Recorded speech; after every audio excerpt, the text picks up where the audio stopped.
murtigiilayd lagu meeriyo maantaba ilayn waanu muuqanaa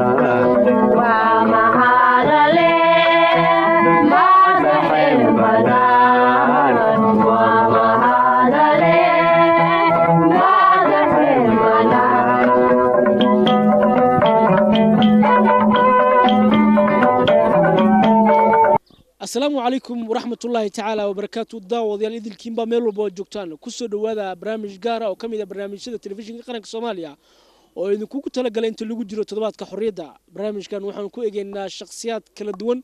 ayaan waxaan ku soo qaadanaynaa xusuustooda bariisamaadkii dawladii kala duwan ee dalka soo maray inay nooga sheekeeyaan waayahoodii iyo waxyaabaha ay ku soo arkeen iyo waxyaabihii noloshooda soo maray barnaamijka waxaa idin soo saaraya anigoo Cabdullaahi Maxamuud Amiin Cabdullaahi Qorshe dhinaca farsamada iyo kaamiraduna waa Cabduqaadir lagu meeriyo maantaba ilayn waanu muuqanaa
markii dalka laga xoreeyay cadawgii gumeystaha dadkuna ay noqdeen kuwa u madax bannaan ayahooda iyo mustaqbalka dalkooda waxaa dalka laga taagay calan Soomaaliyeed oo astaan u noqday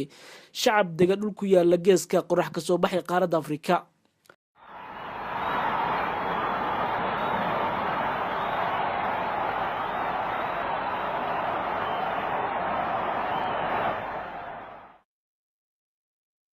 oo dhalinta yar leh waxa ka buuxa saad ka warqabtiin dib badan aynu soo maray yaa laga sheekayn karaya sugi tiro badan oo aan sugnay baa laga sheekayn karaya rajooyin badan oo wax badan aan waqtiga kan sugnay baa laga sheekayn karaya intaas oo dhan ayagoo wada jira waxay ku dhigan yihiin qaluubtayada ayagoo shay keliya ay yihiin maanta waxaynu nahay Soomaali baan nahay maanta waxay nahay xor talada iyada gacantana ay noogu jirtaa waqtiga kan aan idinla hadlayo waxaad tihiin xor dawlad oo adinka gacantiina ku jirtaad leedihiin waxaad leedihiin bandiirad yaad leedihiin waa gallad ilaahay waa inaynu adkaynaa oo aynu dhowrnaa adduunka si wanaagsan nagala jooga hadda oo ummad badan ay nagala joogto maraka ka ahaado rabidayada aad aynu u doonayno barnaamijkan waxaan ku qaadaa dhigaynaa shakhsiyaadka nasiib ku yeeshay inay ka mid noqdaan dadkii ku koray dawladnihii dalku soo maray ama soo gaaray inay arkaan xilligii dalku uu helay madax bannaanida kuwa oo nooga sheekeynaya waayo aragnimadooda iyo waxyaabihii ay goobjoog u ahaayeen si jiilka maanta jira ee nasiibka aan u helin inay arkaan waxyaabaha laga sheekeynayo ay uga faa'iideystaan kooda luul marka la gaaro saa ogtahay habeenkii waa la dhafi jiray dadku waa diyaar garoobi jireen dhar caadi loo tolo jiray dharka xaafadaha waa tartan la gali jiray tartan marka waxa igu la yaab badan marka tartanka la galo hataa wax koob oo lacag dadka lama siin jiray qofka markuu ay xaafadaas ambareyso xaafad tartan loo gali jiray sida dadka feesta ka soo qayb galay dadka ugu cayaar fiican ama dadka ugu dhaqan fiican ama dadka hidii dhaqan keenan waxa la siin jiray maro oo calanka ah oo xidigta ugu masawir oo inta saas loo gelin jiray ninkaas intaas ku qanacsanaan jiray xaafadaas intaas ku qanacsanaan ama qofka qaado ama guddiga qaado meesha ama xaafada qaado wax ku qanacsan jiray maradaas yarta maradaas wuxuu ogaan wax weyn inay tahay calanka ay ahayd wallahi caadi ma ahayn يعني markii kooga luuli la gaaro anaga kooga luuli ayaa aad looga xusi jiray wadanka Soomaaliya labada waa la xusi jiray laakiin kooga luuli hatta baadiyaha laga imaan jiray nin la arko ciyaarta oo yaqaan oo ciyaari jiray dabaal deg fiican la sameey jiray habeenkii calanka la saar jiray waxa soo baxay gudoomiyaha degmada anaga magaalada oo Jowhar gudoomiyaha degmada meel baa la dhisaya asaga khudbeynaya calanka la saaraa habeenkaas 3 biri ciyaar soo jirtay oo la yaab loo qolo la arkaba meesha baadiyaha ka yimaadin nin la arka ciyaarta hidaha iyo dhaqanka mid uu yaqaan ayaa la ciyaari jiray 3 biri ciyaar soconaysa tamaashaad horta ninka la yiraahdo shaqaalaha iyo waxyaabahaas 26 iyo kooda luuliyo iyo waxyaabahaas shaqaalo fasax oo aan jiro لكن وحبا كلا قوني هو أدوم على مم يلا لصارة إيش مح دلتي معنا دتكو كلا قبل لك يمدين ولا بمالك تمت قار بهلا يروح يعير جيران دانتو وأن كوفر تاني وحنا لقى أغونين أنا ولا كوفر بانا قار وحي والله يا بجران روح المركان فنت كاجا هلا مركان أنا دانتو داني وحنا بدي دت كان معناه جيجاري وحنا والله يا بجران ولا وحي يعير جيران بهلا يروح ولا سقو قولوا وحي وعدو واحد وحلا تريك رمان قنبول وحي يقالون بيلكو حمر جرا ودور قوبود اما شلو وحبي لكن وايماجن ما مال بيزي هاجرت مش والله داوشده هذا لو سو داوشتي جرا ما فهم ما اساسي dhalinyarada xilliga jirtay waxay ahaayeen kuwa ku faana dalka iyo dadka uu Ilaahay ka dhaliyay waxaana kaalin muuqata ay kaga jireen bulshada ayagoo ka helay fursado kala duwan oo u badnaa kuwa lagu dhisay mustaqbalkooda si ay wax ula qabsadaan caalamka intiisa kale waxaana qalbiyadooda ka fogaa fikradaha gurguracan ee 28 sano ee la soo dhaafay dalkeena la dagay in ardayga waxa uu ku fiican yahay ama uu jecel yahay in loo yeelo ama la baro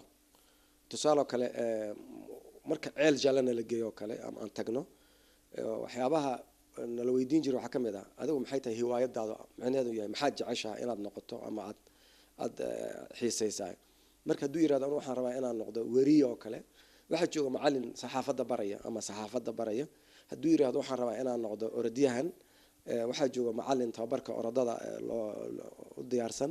haduu yiraahdo waxaan rabaa inaan noqdo dhakhtar waxa jooga macallin dhakhtarnimada baraya haduu yiraahdo waxaan rabaa inaan noqdo maxaa la yiraahdaa gymnastikada inaan ciyaaro ama kaafoldada macallin la joogo yani wax kasta oo ardayga sheegto uu yiraahdo waxaan rabaa inaan noqdo macallin u jooga baray marka waxay ahayd waxaan ahayn arday meeshii u socdaan ama meesha loo wado garanayaan ahayn waxa ay rabaan inaan helaynana waan ogeyn oo ah yani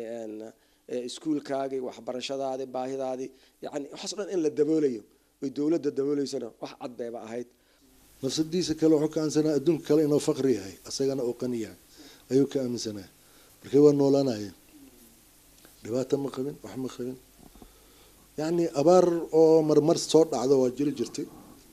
sida hadda jamca baastaaley jamca la yiraahdo oo kaleento oo mar timido laakiin abaartaas waxay ahayd abaar oo qax ma ahaan abaar qeyr baabi'iyo ah yani roob aad u batay oo maaragtay dadkii beerihii ka wada gooyay saasay ahayd laakiin qeyraadka aad u fiicnay waa arrintaas aad Cabdullaahi Qarsho weydiisay xilligii barisamaadkii ayaan dhihi karaa xilligaas oo xilli aad noogu qiimo badan ayuu ahay markii maanta xilliga jira loo fiiriyo sababtaas oo ah dhalinyaradu xilligaasi waxay ahaayeen dhalinyaro maaragtay waxna barta oo aad macna isku daya in ay maaragtay noloshooda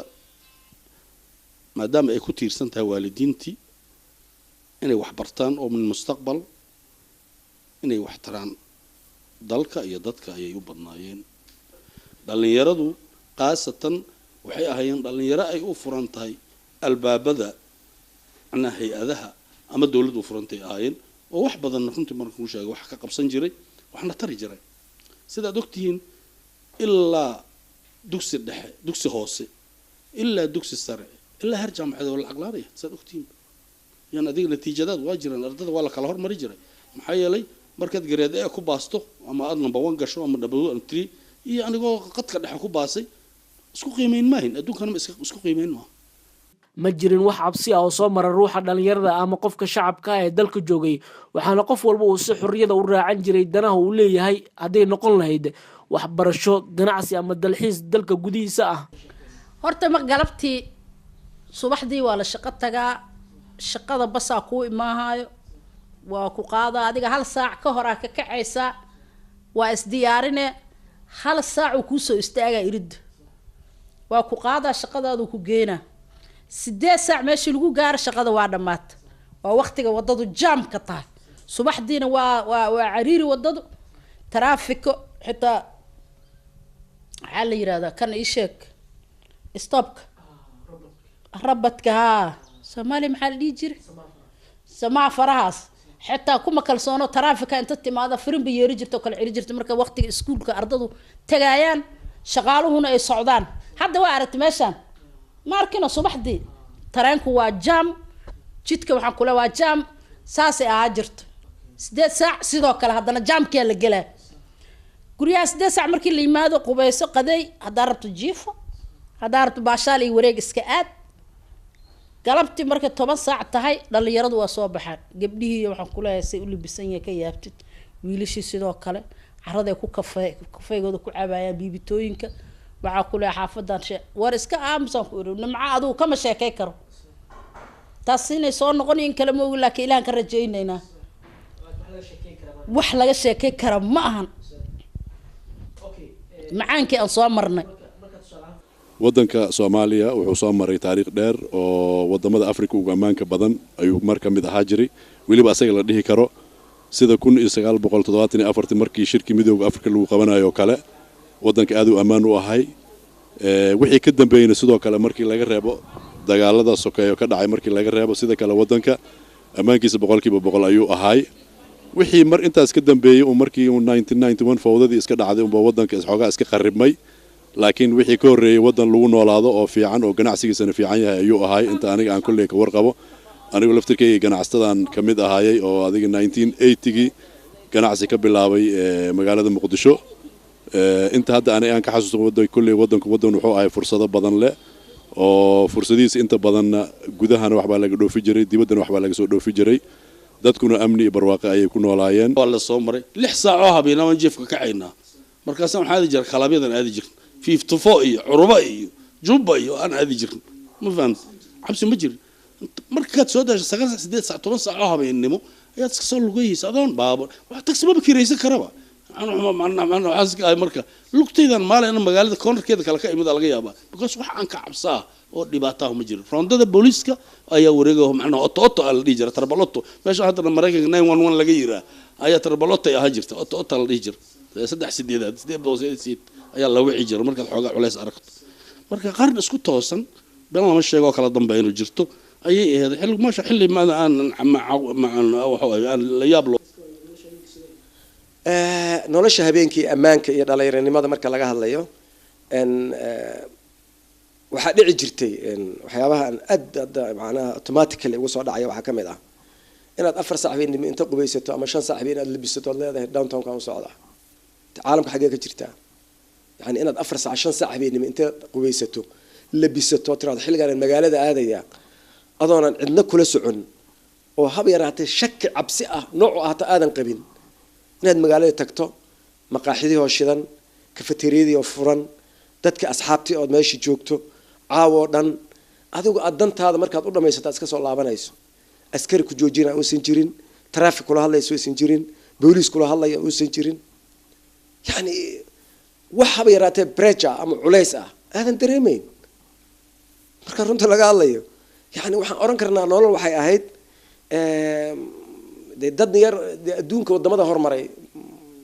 أمريكان كي الله مدا ما هي لكرين حقيقة ده وهايو هذا قربان شوجا waxaa laga yaabaa habeenkii inaan 2 saac seexdo because of inaan xitaa ammaanka xaggiisa aan u baqayo laakiin xilliga 4 saac baan iman baxaya inta magaalada aado oo soo sheekeeyo oo soo maxay ahayd asxaabteeda la kulmo baan soo laaban jiray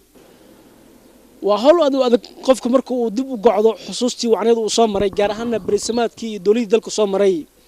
laakiin waxaa muhiim ah in loo gudbiyo jiilal kala duwan ee dalku inuu leeyahay dhalinyarada maanta jirta si ay uga faa'iideystaan waqtigii waayaha waa ku si fiican ugu soo gaaray haa waxbarasho dawladda way bixinayso oo jaamacadaha dibadda dadka u diraysay oo ay ardaydu wax ku soo baranayeen waddanka gudihiisana waxbaa laga baranayay oo waddanka laftiisa jaamacado fara badan oo lahaayay dibaddana dawladda iyadaa diyaarinaysay wasaaradda arrimaha dibadda wax walba iyadaa qofka facilitigiisa iyo wixiisa uu diyaarinaysay hadhow markuu qofka xagga tagana safaaradda mar walba la xiriirayso oo wax walba oo ku saabsan qofkaas waxbarashadiisa iyo inuu waxbarashadiisa aysan kala goyn ayada ayaa ka shaqaynaysay maadaama waddanka dawlad xoog leh ay ka jirtay waxaan ka xasuustaa aad iyo aad maskaxdayda ka go'i karin sida dadka oo barakacayaasha la soo rari jiray oo jujuuma laga soo rari jiray oo goboladan kale la keeni jiray inta dibadda hoose meelahaas ayaan xasuustaa dadka aad bay isu jeclaayeen dadka waxaa loo aruurin jiray dadka barakacayaasha amba dadka dibdejinta oo gobolada kale laga soo qaadi jiray oo abaaraha iyo waxa ku qabsaday dadkaas waxaan aruurin jirnay sida ninka haayo bakeeri qaado saxan baaquli wax alla waxa adiga ku tari kartid dad gudiga ku imaana dadkaas ayaa dad gudiga ku dadkaas ayaa alaabta aruurin jiray marka dadkaas dadka aad ay isu jeclaayeen lama dhigi jiran gobolkaas waa iyo ninkaas waa ciidaas waa lama dhigi والله ciidanka booliiska iyo maxaan ku raaa shacabka xiriir fiican ah u dhaxay wuxuu u dhaxay waxaad ku fahmaysaa maanta lacali 2 qof isku dhacday bini'aadanku isku dhacayaan ma ogtahay dirisaa la yahay ilmaha isdagaalaya islaamaha isku boodaya ma fahamtay qofta booliiska ah haday u timaado qofka dacwada loo qabo ila waa soo dacweeyay ma ogtahay haday u timaado stationka laga rabaa waa isku dhamaatay bas markaasaad kabaha ka daba gashanaysa saldhiga aadaysa xalayga rabaa xalaygu soo dacweey macnaha sida qaranka loogu hogaansanayo oo shacabka iyo booliisku ay xiriir wanaagsan u lahaayeen ma fahamtay dadka Soomaalidu waxay nasiib u yeesheen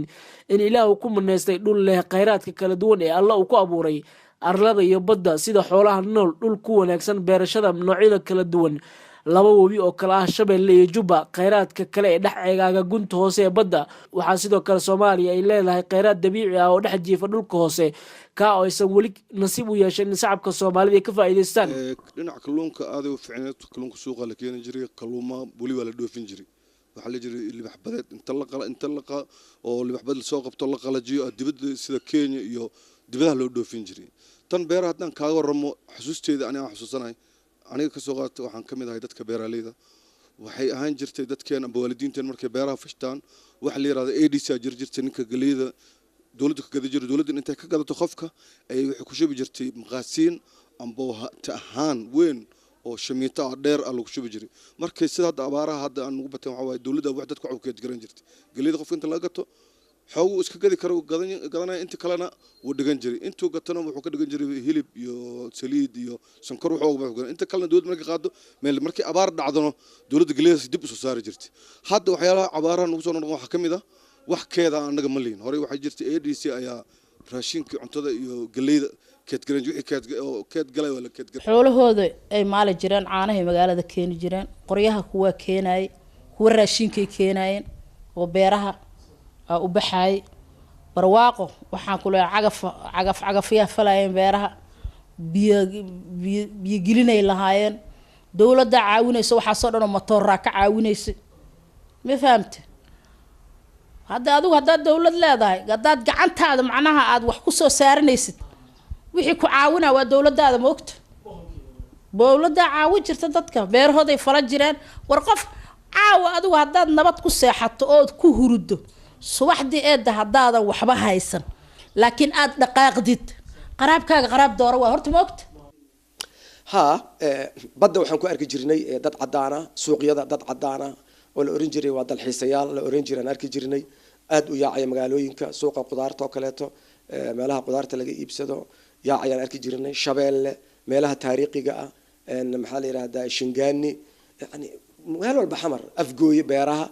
ayagoo yaacay arki jirnay dad ajnabi ah ama ingiriis maraykan yurub oo dhan cadaanka yaacay waan arki jirnay dalxiisyaal basas iyagoo lagu wado oo aan arki jirnay marka adigu almuhim maanta wadamadan nimid runtii markaan u barbar dhigo xilliga nolosha aan Soomaaliyeed ay ku jirtay intan qurbaha maanta lagu arkay wax la isasiisan kara ma ahayn yani sida hore kugu sheegay meel iftiin ah dad ku noolaa oo mugdi soo galaan u nahay midibtuba ma in male hadday midixdu maqan tahay walaba mataano hawsha maamulaaye durudiina maalo dhulka mira ku beero durudiina maalo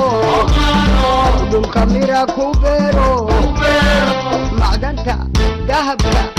muujiya wanaagay muujiya wanaagay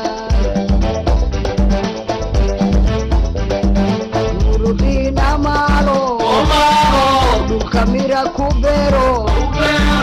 murudiina maalo dhulka mira ku beero macdanta dahabka muujiya wanaagay muujiya wanaagay dadka kala duwan ee barnaamijkan ku daawateen daawadayaal waxaan weydiinay mid kamid ah inuu noo sheego talada ugu muhiimsan uu siin lahaa dhalinyarada maanta jirta waxayna inoogu jawaabeen sida tan marka waxaan kuwaan jiilka hadda soo kacaya in dowladdan ama dowladda imaa doonta sida cagaheeda ku dhigi lahayd sida ay maaragtay wadanka oo ku barwaaqo lahaa wadan barwaaqaan haysanaa janna haysanaa annaga jannadaas inaan ka faa'iidaysano waxaan ugu faa'iidaysan karnaa in wax qabyaalad la yiraahdo aana jiro anaga dowlad SYL ayaan soo gaaray SYL qabiil ma leh wax qabiil la yiraahdo ma jiro xornimada waxa lagu soo saaray oo talyaaniga lagu bixiyay wax qabiil la yiraahdo ma jiro waxaa jirtay Soomaali wax la yiraahdo haddii Soomaali la helo adduunyada dhan waa noo hagaagaysaa dhalinyarada maanta Soomaaliya halka talaansiin la waxa weeye ma jiro qof dal la'aan ah oo dal lahayn oo dad noqon karaa dal haddaadan lahayn dad ma tihid marka waxaan leeyahay dhalinyarada si aan dad u noqotaan dalkiina dhista una dhinta anu intaasaan dhihi lahaa dhalintii yaryareeday oo dalku u baahnay wixii indhaha kusoo kala qaadeen ayadoo qoray la sito oo qabiil hebel iyo iga xoog badan inaan iska celiyo war madaafiicda soo gura war waxaan ku leeyahay qabiil la gaashaan buursanay ilmihii indhaha ku kala qaadeen waxay wadaninimo tahay ma ogo wadanku wuxuu yahay ma ogo wuxuu ugu fadhiyo ma ogo dhaxal awoow inuu yahay ma ogo bari ilmahoodu inay ku maxaan ku iraahdaa ay ku dhaxal waynayaan ma ogo horta dhalinyarada waa laf dhabarka wadanka dhalinyarada waxaan leeyahay dhalinyaroy dhulka idinkaa leh waa dhaxalkiini oday iyo warkiis intaa ka baxdaan dhulkiina u tashada aan horta dhalinyarada leeyahay daciifnimo waa dagaal dadnimo waa dowladnimo diif baa naga muuqatee daciifnimo waa dagaal dadnimo waa dowladnimo daciifnimo naga muuqatee ooyaanahay daalano daciiftayo dawarsatayo dunidan dalan baabinaye rag door male noo damqada dunidan dalan baabinaye rag door male noo damqada xanuun baan dareemayaa daciifnimo waa dagaal dadnimo waa dowladnimo daciifnimo waa dagaal dadnimo waa dowladnimo daciifnimo waa dagaal dadnimo waa dowladnimo meeshaas ka baxsha inta ayaan ku soo gabagabanayaa barnaamijka gaarka oo ka daawanaysan telefishinka qaranka Soomaaliya xaruntiisa dalka Koonfur Afrika barnaamijka waxa idin la socodsiinaya anigu Cabdullaahi Maxamuud Amiin Cabdullaahi Qorshe dhinaca farsamada iyo kaamiradan wuxuu Cabdiqaadir Xadaqane inta barnaamijka la mid kulmi doono waxaan idin kaga tageynaa sidaa iyo nabadgelyo wasalaamu calaykum waraxmatullaahi tacaala wabarakaatu agumiriyo mantaba ilayn waanu muuqanaa